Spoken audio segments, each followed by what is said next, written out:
Hello and welcome back to Wireman's Whimsy. We are continuing on with the Grow with Love bundle, and we're going to make this really super cute card. Again, you could make it in any colors you wanted, but these ones spoke to me today.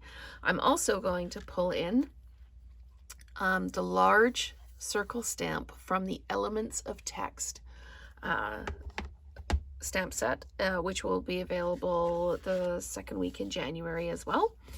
This one I did on a crumb cake background. This one I'm going to do on a mossy meadow background. So let's go ahead and get started because I've got a bit to do. So the first thing we're going to do, let me just move all of these things out of the way for now.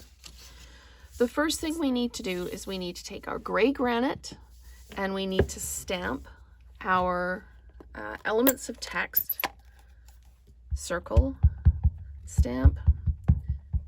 Okay.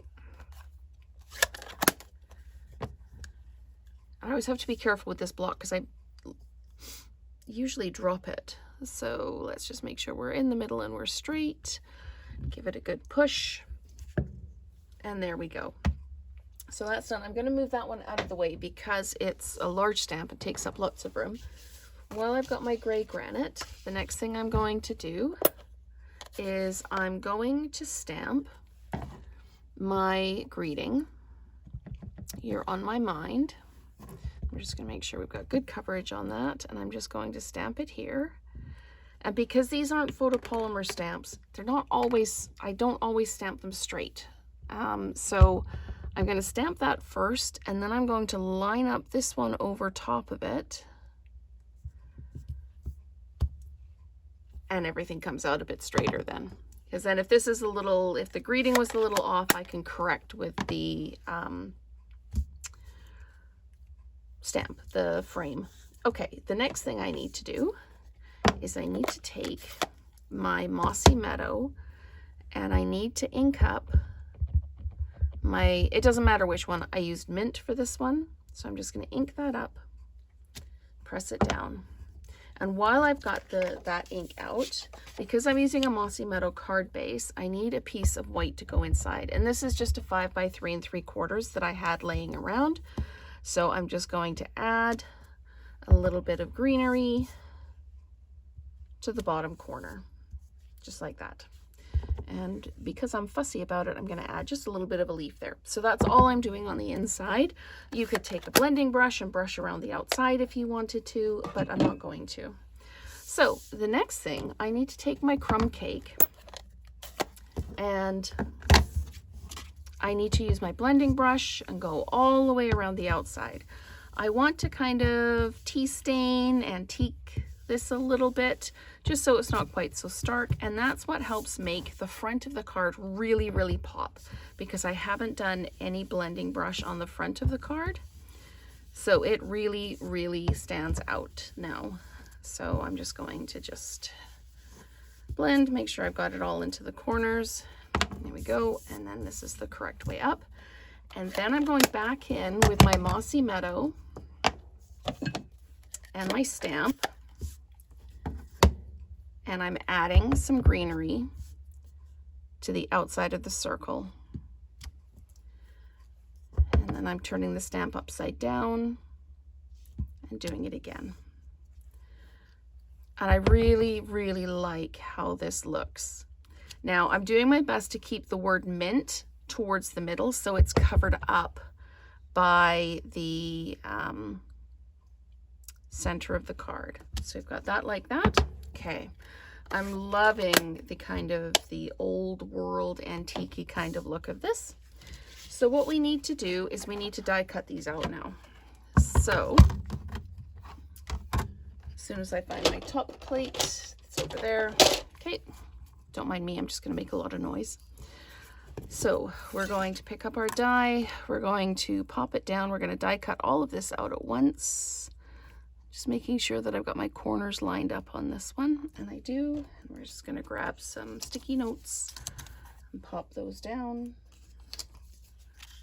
And I just get my sticky notes at the dollar store, ridiculously cheap for a great big package of them. And just makes things easier to line up.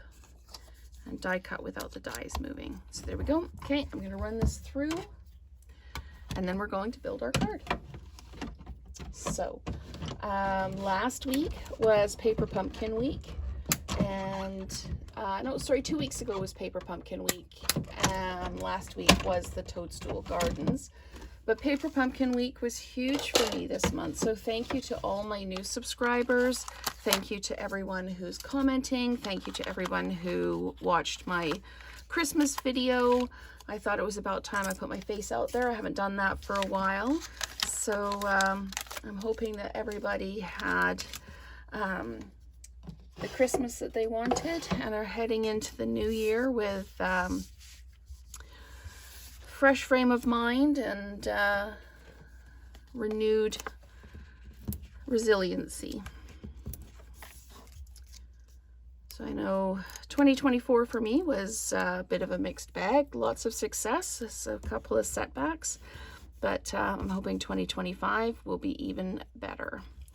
So I'm just going to put this over at an angle like this, and I'm going to pop it down here, and then I'm going to take my adhesive.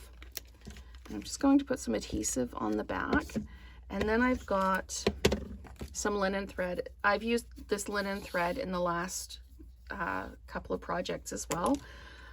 It's just, you can order similar thread from the catalog, but this just came in Paper Pumpkin kits. So I'm just wrapping this around. I wanted to give this just a little bit something without adding any bling to it. I wanted this to stand on its own. Now, if you're choosing to do different colors, brighter colors, a different theme, absolutely bling will be absolutely perfect. Like I say, for this one, I just wanted it just to kind of just be a bit of a quieter card. I need my dimensionals, which I obviously put away. So oh, I need my dimensionals. They are right in front of me. Okay, so pop 4 dimensionals, 1 in each corner. And before we do any of that, I'm going to mount the inside before I forget. So I'm just going to pop some adhesive on this. It'll have wide margins because it is just that size down. There we go. So that looks really nice on the inside. We can flat mount our front. If you choose to dimensionalize it, you absolutely can. My videos are jumping off points. They're meant to kind of inspire your creativity, your imagination. And the best thing that you can say is, oh, you know what? I wouldn't do that. I would do this instead. Great. You 100%, you do the card that you see in your head when you're watching my video. I love that I can inspire. I love that I can support people's creativity. That's what I'm here for. It makes my heart happy. So I'm just putting this drop down right in the middle. It covers up all those words. And I put it on crooked. So I'm just gonna lift it up and just pop it over. There we go. That's better. So we've got 2 versions. We've got it with the crumb cake background and with the mossy meadow background. Both 2 totally different cards. This is a lot lighter feeling, a lot more quiet. This is a little bit bolder. So thank you so much for watching, and let's create together again soon.